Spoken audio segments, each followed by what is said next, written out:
Na verdade, eu peguei aquele relatório que eu mandei para vocês, só que aquele relatório ele é muito específico ao contexto da União Europeia, e então eu tentei resumir só mais ou menos para o que interessa aqui para nossa realidade, né? E realmente não é nada muito complicado, né? Aquele relatório ele repete muitos diversos modelos e aí discute um pouco as regras da União Europeia. Então eu não peguei nenhum país específico, mas pelo que eu entendi, os países que adotaram até hoje adotaram um ou outro modelo que eles colocaram aqui. E aí, só para, então, contextualizar, né, esse modelo de split payment, ele está sendo pensado nesse contexto da União Europeia, porque, como todo mundo sabe, há muitos problemas de fraude de IVA, não só na União Europeia, mas em todos os países que adotam IVA, né? E a própria União Europeia já começou, já há algum tempo, a utilizar outros mecanismos, como o Reverse Charge Mechanism, né, que é mais ou menos uma substituição tributária, eu poderia dizer, que é você colocar no adquirente a responsabilidade de pagar o tributo, principalmente em operações internacionais, né, em que você não poderia cobrar do fornecedor no exterior. Então, a União Europeia tem utilizado de vários mecanismos justamente para você evitar esse tipo de fraude, de sonegação.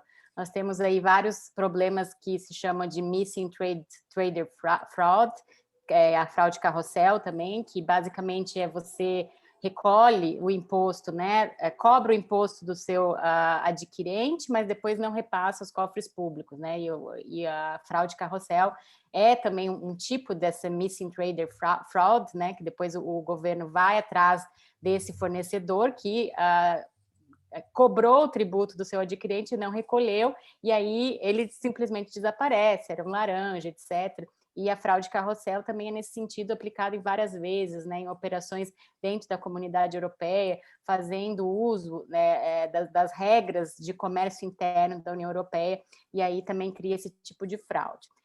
Uma coisa que também é muito interessante quando a gente fala de split payment, né, é que esse VAT gap da União Europeia, a média é 14%, ou seja, há 160 bilhões de IVA que poderia ser recolhido, não é por conta de sonegação, de fraude, né, não compliance, esse tipo de coisa. Mas o que é interessante da gente ver é que há grandes diferenças entre os países, há muita variação entre os países. Então, por exemplo, a Suécia, o gap é de 0,7%.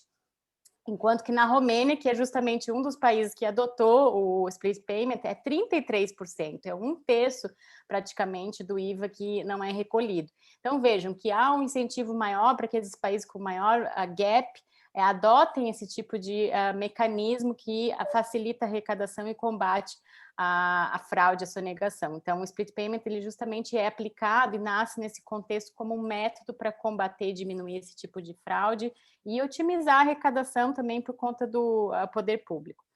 A gente tem experiências na Itália, mas na Itália são restritas a transações com o governo, na Polônia, na Bulgária, na Romênia, então são esses países da Europa do Leste que têm um VAT gap mais forte, né? A Romênia acabou de ser abolido agora no final de 2020, setembro, estava lendo algumas reportagens, porque se alegou que essa regra do split payment estava influenciando no livre comércio, a livre iniciativa dos comerciantes, e isso estava em desacordo com as diretivas do IVA com relação a isso. Então, ele foi abolido por conta de uma decisão até da própria União Europeia. Então, tem que tomar cuidado com isso também, essas discussões de que o split payment estaria ferindo esse tipo de né, princípio, digamos assim.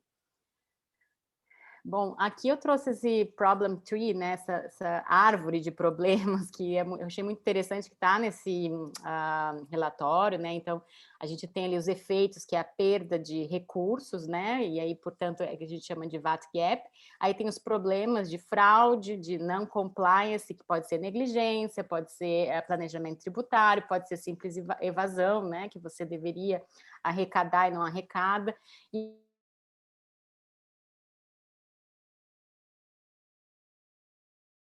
né, principalmente de motivos que acontecem, então desde a ineficiência administrativa, mal administração, controles ineficientes e a própria complexidade. Então, achei bem interessante, porque acho que também se aplica ao Brasil essa árvore dos problemas relativos ao IVA. E o que é o split payment? É uma coisa muito simples, né? Um mecanismo de pagamento do IVA em que o adquirente, ao pagar o fornecedor, o valor é dividido em dois, né? O valor do IVA em si e o valor da base tributável. Então, basicamente, a gente já tem nas notas fiscais essa separação do IVA aplicável, né? Nesses países em que não há cálculo por dentro, como no Brasil, é muito clara essa separação já na nota fiscal. Você vê o valor da mercadoria ou do serviço, e aí aplica o VAT por fora, e você tem já essa distribuição e o valor total que se paga, o valor da operação mais do IVA. Então, é só basicamente você faz esse pagamento, mas ao invés de você pagar diretamente o fornecedor, você tem diferentes destinações desse dinheiro, e a gente vai ver como é que se dá, então, essas destinações. Né? O valor do IVA vai ou para uma conta direta do governo ou vai para uma conta fechada de IVA do próprio fornecedor. Então, basicamente, esses dois sistemas. Então, há diferentes designs desse modelo e eu vou mostrar baseado nesse relatório. O primeiro deles, como eu falei, então o cliente paga, né? O adquirente do produto paga para o fornecedor e vai fazer por meio de uma transação bancária. O próprio banco vai depositar esse dinheiro, parte, né, o que é relativo ao produto ou serviço, na conta do fornecedor e parte numa conta que é ligada direta à administração tributária. Então, aí você tem essa divisão de dinheiro feito pelo próprio banco na hora do pagamento. Então, esse é um modelo. E o segundo modelo é um modelo em que você tem contas vinculadas ao fornecedor, uma conta de IVA que é bloqueada, fechada. Então, quando você faz esse pagamento via transferência bancária, né, via pagamento eletrônico, parte do dinheiro é pago, então, para o fornecedor, para pagar, né, os produtos e serviços, e parte vai para essa conta fechada, bloqueada de IVA do fornecedor. Essa conta, o dinheiro que está nessa conta, ela só pode ser utilizada ou para pagar o IVA na aquisição de produtos. Então, quando esse fornecedor aqui, ele adquire produtos, ele pode pagar com o dinheiro que está nessa conta, ou para pagar diretamente ao governo o IVA devido. Então, é uma conta, cada contribuinte, cada fornecedor vai ter uma conta, e aí você tem esse crédito e débito de IVA. Então, esse é um outro mecanismo. Bom, algumas considerações, né, que esse relatório fala que a gente deve levar em conta no design do modelo, na escolha do melhor modelo. Primeiro, que o fornecedor, em geral, não é a pessoa ideal para fazer o pagamento conforme essa divisão, o recolhimento dessa divisão. O que isso quer dizer? Quer dizer que, em geral, é o adquirente que, ao pagar, vai fazer a divisão do pagamento, né? Vai indiretamente, por meio bancário ou eletrônico, fazer esse pagamento dividido. Mas, talvez, e aí esse é um modelo, o fornecedor vai ser a pessoa que fica responsável por esse pagamento, essa divisão do IVA, quando for para vendas para consumidor final, B2C, ou em pagamentos em dinheiro. Porque aí fica mais difícil o controle, segundo o relatório, né, do controle dos consumidores finais, das pessoas que realizam pagamento em dinheiro, de fazer essa split payment. Também há várias discussões sobre a responsabilidade pelo pagamento, que eu vou desenvolver um pouquinho mais, no sentido de que se o adquirente vai fazer o pagamento, ele fica responsável completamente pelo pagamento do IVA ou não, né? Responsabilidade no sentido de que, caso não seja pago, quem o fisco vai recorrer?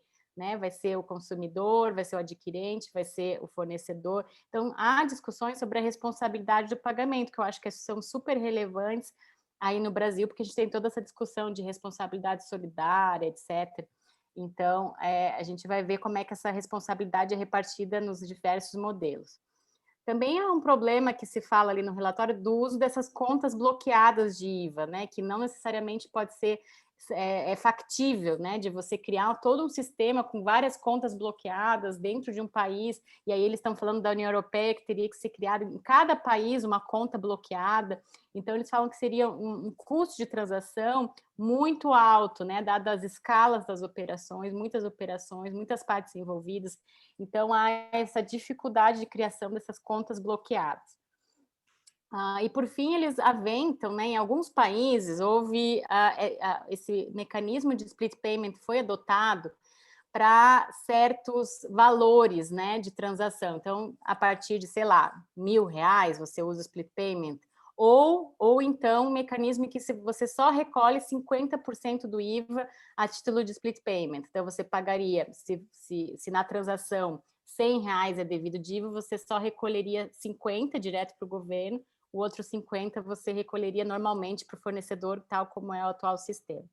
Isso tudo porque há uma discussão muito grande, esse relatório aí mostra muito bem, no sentido no impacto do fluxo de caixa, né? Porque quando você passa para um sistema de split payment, o que acontece? O fornecedor não vai mais receber aquele dinheiro que antes receberia nas suas vendas, por exemplo. Mas, ao mesmo tempo, ele tem que pagar o IVA respectivo nas suas compras. Então, há um problema de fluxo de caixa, porque antes ele estava recebendo, entrando aquele dinheiro a título de IVA, ele ia pagando e, ao final, ele, na declaração do imposto, ele fazia o encontro de contas e via, ao final, se tinha que pagar um pouco mais ou se tinha dinheiro a devolver. Então, essa preocupação de fluxo de caixa, ao meu ver, é uma preocupação central dentro desse modelo de split payment. E, por fim, há toda uma discussão se precisa mudar essa regra caso o pagamento seja feito em dinheiro, porque, obviamente, o split payment ele se baseia em pagamentos feitos, né, por transações bancárias ou até mesmo por cartão de crédito, e aí, quando é feito pagamento em dinheiro, é praticamente impossível você ter split payment com o adquirente, né, a não ser que o adquirente pague uma parte em dinheiro, em outra parte recolha para o governo, não tem, é impossível. E aí é toda uma discussão. Então, não vale o split payment para pagamento em dinheiro. E aqui a gente vai ver que há modelos em que você aplica o split payment, sim, mas aí o split payment fica a cargo do fornecedor, né? Não da pessoa. Então, o fornecedor recebe o dinheiro do adquirente e, ao mesmo tempo que recebe o dinheiro, ele já vai ter que recolher os cofres públicos transação por transação ou num período por dia, por exemplo. Então, essas são as principais discussões no design do modelo. E aí, esse relatório, ele coloca vários modelos, acho que 8 modelos. Eu resumi em 4, porque são os principais. Que primeiro é o split payment pago na transferência eletrônica de fundos, uma transferência, um pagamento eletrônico, no Brasil, boleto, né, que eu acho que não existe lá na União Europeia, entre sujeitos passivos, então B2B, né, dois inscritos no IVA. Esse é um primeiro modelo. O segundo modelo é a mesma coisa, né, transação por pagamento bancário, mas com a existência dessa conta de IVA bloqueada que é ligada a cada fornecedor. O terceiro modelo, aí você estende esse modelo para aplicações B2C, para consumidor final, ou para o governo. Então, como é que se dá o split payment quando a gente estende para além de pagamentos entre inscritos? E, por fim, o split payment sobre cartão de crédito e pagamento em dinheiro, como é que se dá? Então, o primeiro que seria aquele primeiro desenho que eu mostrei, né? O fornecedor ele paga, né, por transferência eletrônica o fornecedor e nessa transação o valor ele é dividido entre a operação e o IVA. Então, aqui o relatório fala que o adquirente se torna o responsável pelo pagamento do IVA.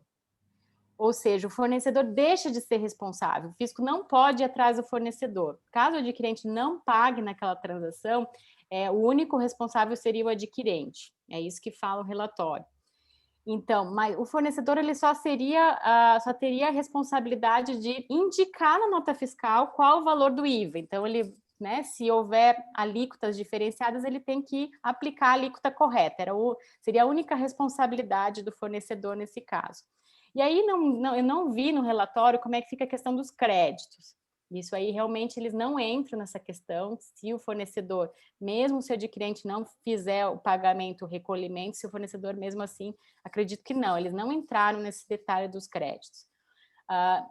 E aí, então, há todo esse problema de efeito negativo do fluxo de caixa no fornecedor, que não vai ter esse dinheiro do IVA entrando no caixa dele para ele poder pagar o IVA relativo às compras dele. Há um problema também que, quando as transações são restritas a B2B, o fornecedor vai ter que sempre identificar se quem está adquirindo o produto é inscrito, não é, sujeito passivo, não é. Isso é um custo também que vai ficar a cargo do fornecedor, porque ele só vai poder aplicar o split payment para a pessoa que é sujeito passivo. Então, esse escopo limitado, né, a B2B, aqui está errado, é escopo limitado a B2B, e também não é aplicado a outros pagamentos, então vai criar um problema de você ter que identificar qual é a pessoa que você está realizando a transação, qual tipo de pessoa. Bom, nesse modelo, como tanto o fornecedor como o adquirente são inscritos, fazem parte, são sujeitos passivos do IVA, ambos devem fazer a declaração. E aí o relatório fala muito bem que o fornecedor tem que fazer a declaração pelo montante cobrado, né? Então, assim, se ele cobrou R$100 de IVA, se o adquirente não pagou esse IVA, na declaração do fornecedor tem que ser colocado pelo montante cobrado. Porque, pelo que eu entendi, o fornecedor ele não vai saber se foi pago ou não fica a critério dele saber, porque, em princípio, já vai direto para uma conta do governo.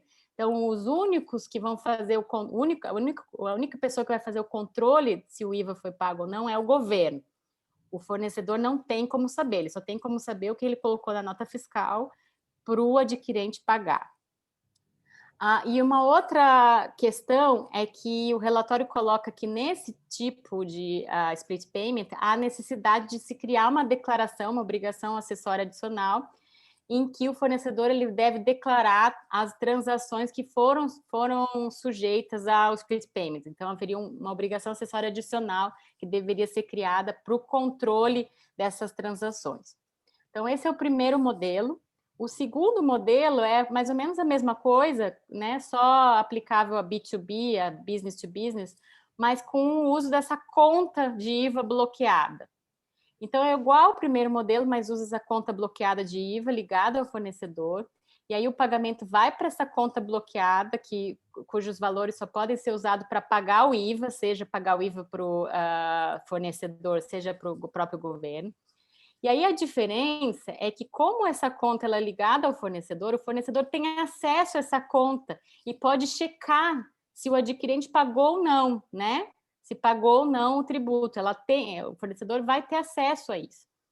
E aqui, de novo, a declaração é feita com base no montante cobrado, e aí esse relatório fala como o fornecedor tem acesso à conta bloqueada, pode checar, tem mais